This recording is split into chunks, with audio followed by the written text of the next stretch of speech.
when somebody does a kindness for somebody, they hook people up, EEGs. What happens in the brain, it happens not just for the person receiving it, but the same parts of the brain, the same centers, the same neurotransmitters fire in the person giving it. And not only that, if somebody witnesses this act of kindness, this act of love, their brains get fired up in the exact same way. They're called mirror neurons. So these mirror neurons act the same, like they do the same thing. So whatever the act is, it's the experience of the vagus nerve firing. And the vagus nerve is a nerve that runs from the center of the brain. There's a gland there called a pineal gland, and it runs forward into the forehead and then run down into the body. But when this nerve fires, when these mirror neurons make this nerve fire, it's the feeling of feeling heavy in your chest. It's the feeling of like your eyes start to water, right? You see when you're holding a baby, or when you see somebody holding a baby, or you see a baby, right? Or you see people embracing. You see at the end of the movie where the movie just comes to this climax, you're like, oh, and your eyes start to water, your chest feels heavy. That's what Chris is describing. They're the mirror neurons that fire that vagus nerve in our bodies and make us feel the same emotion that the two people are feeling. It's fascinating, guys. And so where Chris is going with this is obviously this is the power of giving and receiving. This is the power of giving people, like the most. Our time is, what's more valuable, guys, time or money? I mean, obviously, it's you guys, you're going to, it's time, of course, right? A lot of people will say, well, time is money. And no. Time is not money. Time is not money. That is a lie. Money, we can lose money and we can gain money. We can lose money and we can gain money, right? Money is very fluid in our lives. Time is an absolute. Once that time is gone, you cannot make that time back up. Time is extremely more valuable. And so when we're sharing with people, when we're in front of them, we're giving them our full attention, we're giving them our time, it is the most powerful thing. More so than dollars, right? And you guys know this to be true. If someone close to you, right? Let's say you had to paint a house. This happened a couple years ago with Chris. He had to paint his house, right? My dad was in town. Now my dad doesn't have any money, but if he did, and he were like, hey, here, Chris, here's a couple $100, hire a painter and come do it, Chris would be like, oh, thank you. But if he comes over to his house, which he did because he doesn't have any money, when he comes over to his house and actually paints with him, gives him that time, in Chris's perception, it's so much more valuable. Not only because they get the chance to share, but he's actually giving his time. So we see this all the time in our lives. When somebody does something for you that requires them to spend time doing it, it's so much more valuable than if they just give money. And you know this, if you host a dinner party, and then the day after someone sends you an email saying, thank you so much, I had such a wonderful time, see you soon. Versus receiving a letter in the mail that says, thank you so much, it was such a wonderful time, we'll see you soon. Same exact words. Which one has more weight, the email or the letter? Raise your hand if you think letter. Yeah. Why? What's the difference? It was the same message, delivered slightly differently. It was, the time. They actually went out. Maybe they have stationary cards in their house, but regardless. They went out and got a card and took the time to write it and took the time to place it in an envelope and seal it and then put it outside. I just described something that could take potentially 2 minutes. It actually may take the same amount of time to craft the email, to do all that. But no, there was more thought, there was more effort put in, there was more time put in, and that's the value of what this whole idea is about. Now, what's interesting is that most people get stuck in this idea of abundance consciousness that, like, if I give enough, then I will be abundant. Like the giving has to happen first so abundance can happen in my life. And it's reversed. That will never happen. You will never be compelled to give if you are not abundant first. Abundance consciousness precedes the act of giving, because there is no act of giving if you don't believe that you're going to be given everything you need already, that you have everything you need already. It makes sense? The reason I make that out is like in the yoga world, there's this always like, oh, just give, and then like abundance will be coming to you. No. Abundance is yours. And it's the precursor to the willingness to be giving, whatever it is, that creates like the scenario that giving is possible.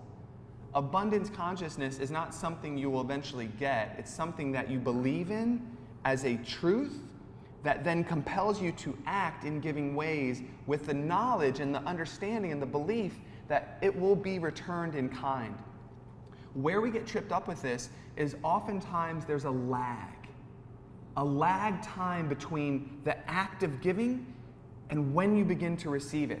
When we were just talking about the mirror neurons, that's immediate. I give, boom, I receive, right? I see someone giving and receiving, boom, I've been given it. There is, in certain instances, you will give and you will not receive the immediate experience of what that gift meant. But in time, it will come back. But what happens is because of the passage of time, we forget the act and we feel like it's random.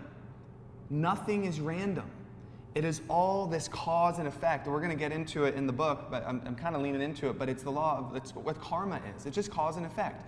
Every action has an equal and opposite reaction, right? And what happens is our brains get distorted and we think that's a lie or that it's not true or that it doesn't happen or I've been giving all my life and I haven't gotten anything in return because of this passage of time, because of this lag time effect where sometimes I give and it's a week, it's a month, it's a year. Best story I have for this is I was in high school, and honestly, I don't remember the scenario. And so, but I was just given, I got a Facebook message from a friend who went to the same high school. And did I tell you guys this? She was having some like issues. She ended up going into a mental institution. Did I tell you guys this? No? Yes? No? No? Okay. And so she had some trouble at home, and she was like having a hard time dealing with it, and so she spent like a weekend in a psychiatric institute. During high school time, so she was in high school. All right, brutal time anyway. Like never want to go back to that. She came back, and somehow, like it was like the information got leaked, and as you know, high school kids are, they're just ruthless and mean. And like one day, like when it leaked, everyone was just like berating her and bullying her, and I saw it, and this is what's really fascinating. I don't remember doing this. I walked up to her and I was like, hey, listen, like don't listen to any of them. First, they're all full of shit. They don't know what they're talking about. And just remember that like, in the end, that's not who you are, but in a week, no one's gonna remember, and who cares what they say anyway. Again, I don't remember saying this at all. And I don't, like, as a high schooler, I know I wasn't like, that felt good. I feel like I've received what I just gave her. Like, that shit wasn't there. I was just like, it was a moment of kindness. I don't know why I did it. I did it. Literally, that was in 97. It was almost 20 years later. 20 years later, I got the Facebook message saying, hey, you probably don't remember, but thank you so much. Thank you so much, because what you did, like, my child, what you did for me was, I can't even tell you what it meant to me at the time, but why I'm writing you is that my child right now is dealing with some similar issues that I was dealing with, and I just hope that someone takes the time to reach out and let her know in the same way that you did for me. 20 years passed before she acknowledged for me to receive back what I gave to her. And I didn't, and this is the power of it. When I'm giving with expectation of receiving something back, the gift has already been tainted. Because you're not really giving from the heart of abundance. You're giving as an expectation. You have an agenda behind the giving. And so what's really important, two things, to give with this, like, because think about it. If I'm in abundance consciousness, I give without concern of receiving because I believe as a truth that gift will be returned in kind. When? I don't care. And with that, there's a purity of it, right? And that's what I was talking about, like the precursor to abundance. And don't get caught up in thinking that life and shit is random. It's not. Just because there's a passage of time and you think you've been given something that you didn't receive. I often say it, I joke around, I'm like, man, to my wife, I'm like, I don't know what I did in a past life to deserve you in this life. It must have been something awesome. But I joke, but like, saved a bunch of people. Yeah, like save someone's life. I'm gonna save her life. I don't know. No, but my 2 points. One, you come from abundance, and that is what compels the act of giving. And 2, there's a lag time that makes us feel like life is random, and it's not random. In fact, if you look at just the way the universe operates, that has no grounding in fact at all. Nothing is random, right? Because everything, this is what neuroscience, not just neuroscience, but quantum physics is saying, is that everything is interconnected and interdependent. And if things are interdependent, there can't be randomness inside of an interdependent system, because everything is connected and affecting each other by different movements and different fluctuations and different actions and different reactions.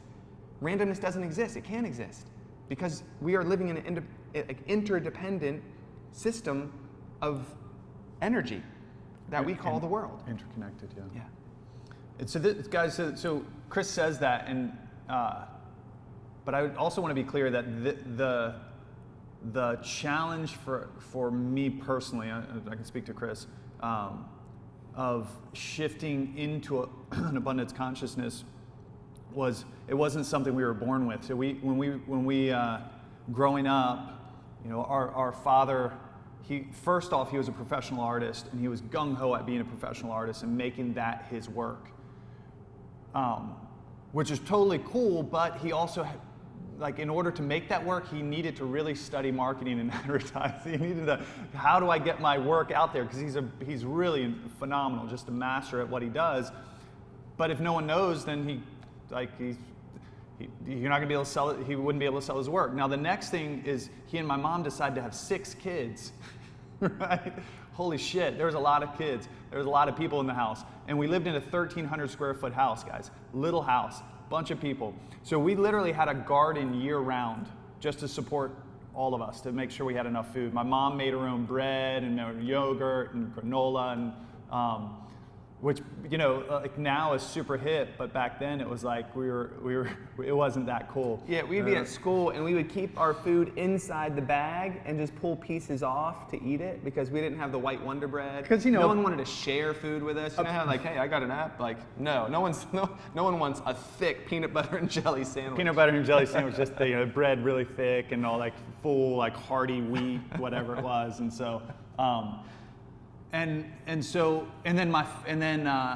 fast forward a few years, I was 6 and Chris was 2 at the time. My dad had an affair, and our parents separated. So this left my mom, because all of us chose to stay with my mom. This left my mom with 6 kids to take care of, right? And so she had to scrap and get a job. And then we were constantly in this state of poverty consciousness. We had love and we had the giving part of it from my mom, but we didn't see finance, we didn't see the flow, the affluence side of things, right? And so like Denise said, we ended up being scrappers. I remember being so young, I was probably 7 or 8, drawing these pictures, from I guess I had the art thing from my dad, and then going around the neighborhood to neighbors, knocking on the door and selling my little pictures. I remember I was selling them for $0.25. Someone gave me $1. I was like, yes. But it was so it'd been like that forever and ever. And so all of a sudden this pattern, and why I'm saying that is there's deep patterning of poverty consciousness inside of me. Deep patterning of it. Where when I pull up and there's someone on the side of the road, I'm like, all right, do I give them $1? Do I give them $5? Do I give them $10? I had plenty of money to be able to give them whatever. But I'll all of a sudden feel that poverty consciousness. Oh, if you give them $10, you won't have $10, or whatever it is. There was a comedian that was hilarious. There was a comedian that was talking about this, and he was like, I'm so awesome. Whenever I pull up and I see somebody begging, I'll just give them $1. No problem. I got plenty of money. I just give them $1. He was like, and then there was this one time I pulled up, and I was like, oh, I'm gonna just give them $1, and I pull it out, and I reach over, and I realize it's a $5 bill. He was like, whoa. And the guy was like, whoa. And he was like, And then the light turned green and it was like, whoa! And I took off. It was hilarious. But what he's describing is that, guys, a poverty consciousness of like, what's the difference between $1 and a $5 to give to somebody that is like is homeless, right? That could really use that, regardless of like, all right, they're going to use that $1 or $5 to go buy a beer or go buy alcohol or whatever the thing is to help numb their pain. And like, I don't like at some point I can't be the judge of what they're going to use my money for. It helps them even if they're using it to numb themselves, to feel a little better in their world, right? But my point is, even to this day, just like anything, there's the remnants of that poverty consciousness that pops its head up. And the more I make, and this is meditation again, the more I'm aware of that popping up, the more I can see it in the moment, the clearer I become to make a decision for abundance consciousness, to make a decision to do something to make a decision to give the guy a $5 bill or give the guy food or give the guy something, or I'm going into the store, I'm going to buy him something specific to give to him when I come back out of the store. Or make the decision that's going to reinforce abundance consciousness in my beingness, right? It's like the story. There's two wolves that live inside us. This old Native American woman talked about. There's two wolves that live inside of us: the wolf of fear and the wolf of love. And the person that was interviewing this woman said, "Well, which one wins out?" She was like, "The one I feed the most." And it's the same thing for abundance consciousness. It's the same thing for poverty consciousness. It's the same thing for anything we're trying to deal with. The one we feed the most is the one that wins out. And so the only way, so I'll just finish with this, guys. When we're unconscious, we feed the one that's predominant in our lives. When we're unconscious, when we become conscious, when we become aware, then we get to choose which one we want to feed. And if we begin to feed the one that's going to support us, if I begin to feed abundance consciousness more and more and more in my actions, that one becomes the stronger one, the more dominant one in my life. And then eventually I don't have to think about it. And we're using poverty consciousness and abundant consciousness as an example, but it goes for anything I want to do in my life, right? Does that make sense, guys? Any questions, thoughts? You can Sick metaphor, but now you got me thinking about steak. Right? Sorry. You mean tofu? You mean soy steak, right, Ben? Right. Yes, this is yoga.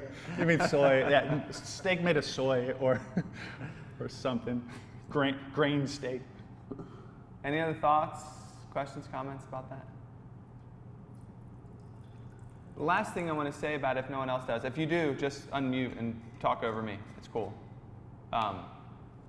Is there's also, in terms of relationships, and I see this like bearing out in my mom's relationship. She's had an on again, off again boyfriend with her off at the moment over the last 20 years. Yeah. 20 years, guys. It's going over 20 years now. It's crazy. The amount of love that she's able to give, I don't know why, is like, it's up here. It's immense. It's like, borderline, like unconditional. She'll love someone for like, they can treat her horribly and she will love them through it all. His ability to love was right here. Sorry. was right there.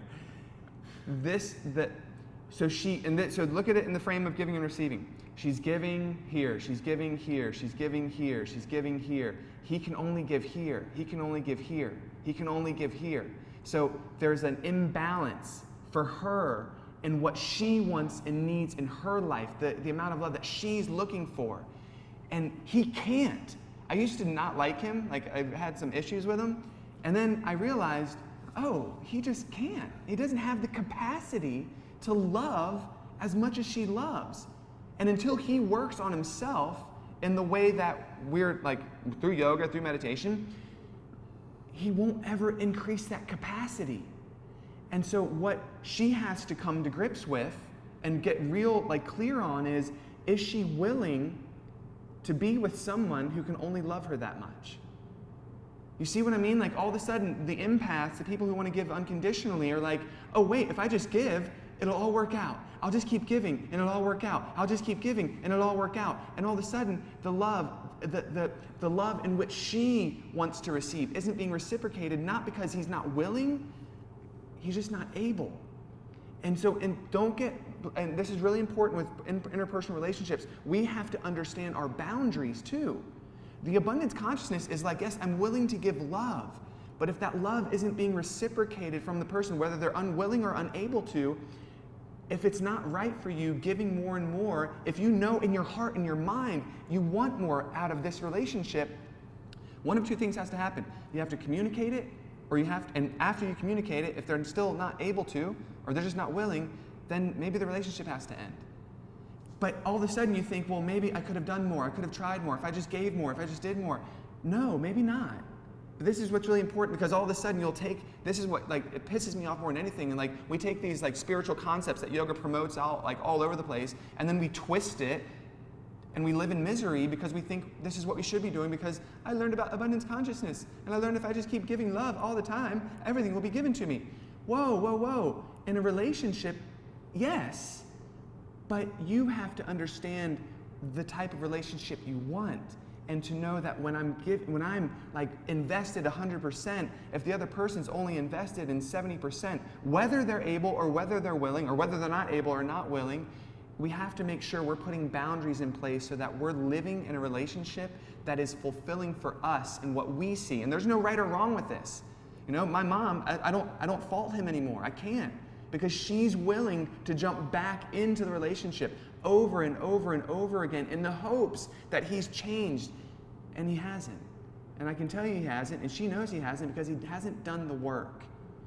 There was a period of time where he jumped into Buddhism, and I'm like, okay, great. Maybe there's an opening.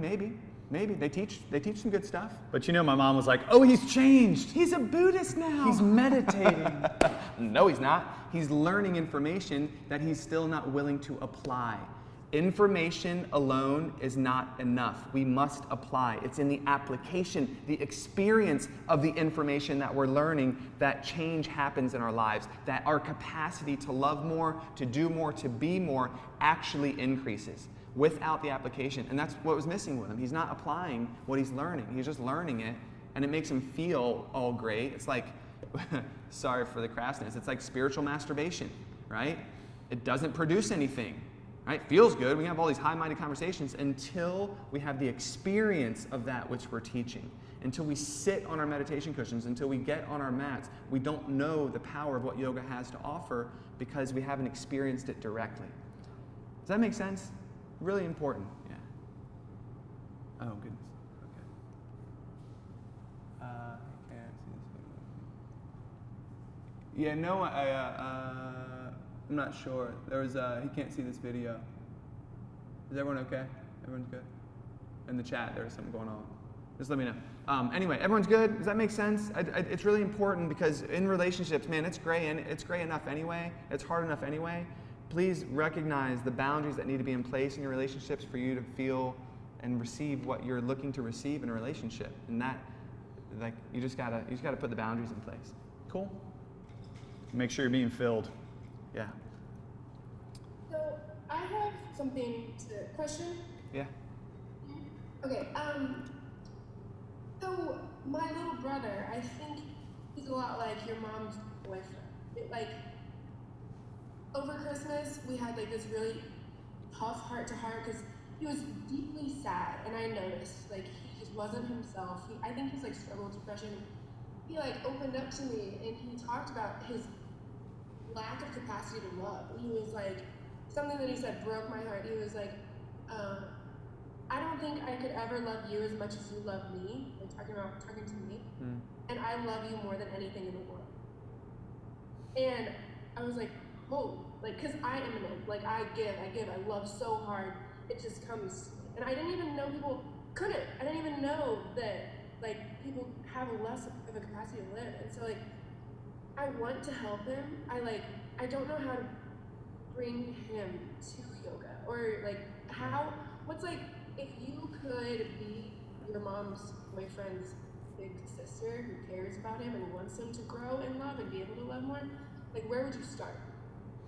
How old is he? He's a junior in college. Junior in college. Has he had a relationship with somebody? A deep relationship with somebody? No, not really. Not yet. Yeah, so he's the youngest of 4. My parents got divorced when he was a baby. He wasn't even 1. Yeah. And I think that's really messed him up. I think and then my dad later on went to remarried, had a son, and I think there's something really kind of abandonment and then being replaced. I don't know. I don't know. Yeah, I think my answer is first and foremost, just always let him know how much you love him, and I think you got that. That's not an issue. What the real question is how can you help? Well, love him unconditionally first and accept him unconditionally first. That is probably the most powerful thing you can do, period. And then it's just a matter of how we all respond and get most influenced is through stories. And so anything, any good, I would just be kind of like his, this drum of here's something cool that I just found. And you're not telling them that you should do anything. You're not giving them advice. You're not doing any of that shit because no one listens to that. No one wants to hear advice. But everything you're giving him is wrapped in a story around around love, around connection, around what you feel like he needs. Tremaine. You know what I mean? There's just be that constant steady drip of water and goodness and light for him as often as you can. And what'll happen is because when he knows that you will love him no matter what, and when he knows you're on his side and you're not giving him advice, you're just hey, I just experienced this. I thought of you when I did it. And then all of a sudden there's a little light that shines on him. What will happen is you will be his go-to when he's ready for something more. And there's going to be an opportunity that happens in your life because he's going to come to you and say, hey, that what you said there, what you showed me, or I'm hey, I feel like I'm there's going to be a doorway of opening. If he's not open, that's the problem is when we give advice, typically the person didn't ask for it, so they're not open for it, right? And so be a constant steady drip and just keep sending them in whatever way, in ways that he'll probably be more open and receptive to it. But when we tell stories, that can all of a sudden allow somebody to have their own epiphany, which will shift their belief, right? So if his belief, not really knowing what his belief is, but if his belief is something to the effect of I'm not lovable, I'm not worthy of love, there's a story that's holding that up, that belief. I say your work, I don't mean it like that, Tremaine, but what your influence on him is going to be to swap that story out with other stories that all of a sudden show that belief is false. And that will help open him up. And then the communication that you'll create with him will allow him to open up to you and say, hey, I feel like I want to talk to somebody. I want to, and then you can, here's a really good coach, not a therapist, because when you're younger, a therapist, I don't need a therapist. But a coach is oh, I understand a coach. They help you get better at something. And so you could, even if it is a therapist, here's a cool coach that helped my friend. And my friend talked to this coach and they said blah, blah, blah, blah, blah. And to leave it there, oh, can I talk to that coach or talk to that therapist? So anyway, so it can open up that communication for you. I think that could really help, so yeah. Cool. Okay, so this is what we're gonna do. We're gonna pause here with this Zoom meeting. You have another link to jump into the class. Yes? Yes? Okay, so we're gonna end this, jump into that one. We're gonna get situated over here. We're gonna take class. Right after the class, we'll take our break. So that class is gonna end from 10 to 11:30. We'll go 11:30, 12:30. We could jump back on and meditate right after. That would be cool. Yeah, do you guys wanna do this? We'll take the class. We're gonna end that meeting, and then we're gonna jump back in here and we'll all meditate together. Does that sound good? Cool, let's do that. So it'll be probably 11:35. We're gonna just open up this same Zoom meeting again. So that same link, use that one. And so we'll jump off, we'll jump on, we'll take class, we'll end that one, we'll jump back on this one. Meditate together, and then we'll have a lunch break. Cool? And then we'll come back on. Awesome. That sound good? All right, thank you all for being here. Thank you for making some lemonade out of some lemons. Appreciate it. And again, we're stumbling forward with this and the tech, all of the stuff that you guys are experiencing with it. If you're not techie like we're not, and And so we'll just stumble forward together and we'll get smooth with it. But Here, check this out. This is what we're dealing with over here. This is the yoga room. Anyway, you guys ever see the chaos of what we have going on? You ever see Beautiful Mind? Any of you guys see Beautiful Mind? Where he has all the stuff on the board and all the strings connected. That's what's happening over here. All right, peace everybody. We'll see you in the middle of it. Bye.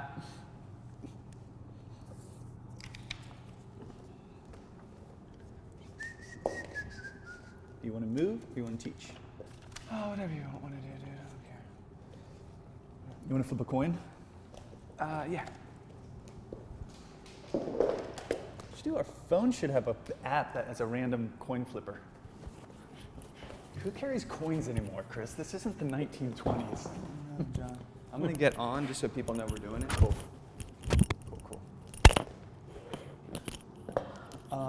Okay, I'm gonna flip this. Heads, tails. Heads, you teach. Okay, just do it.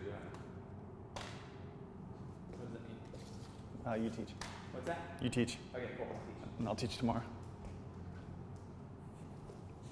And I'll move. And you can just stand and flow and like get into the groove and like get all into your spirit. Get into spirit. Just give us a moment to get set up. Oh, they're seeing you. Yeah. I'll move your stuff over. This is gonna stay like that. I'm practicing, so I need to boogie. I actually got clothes on even underneath, so I'm very good. It's so funny, I just move it out of frame. What's that? It's all just to move it out of frame. Are we still recording?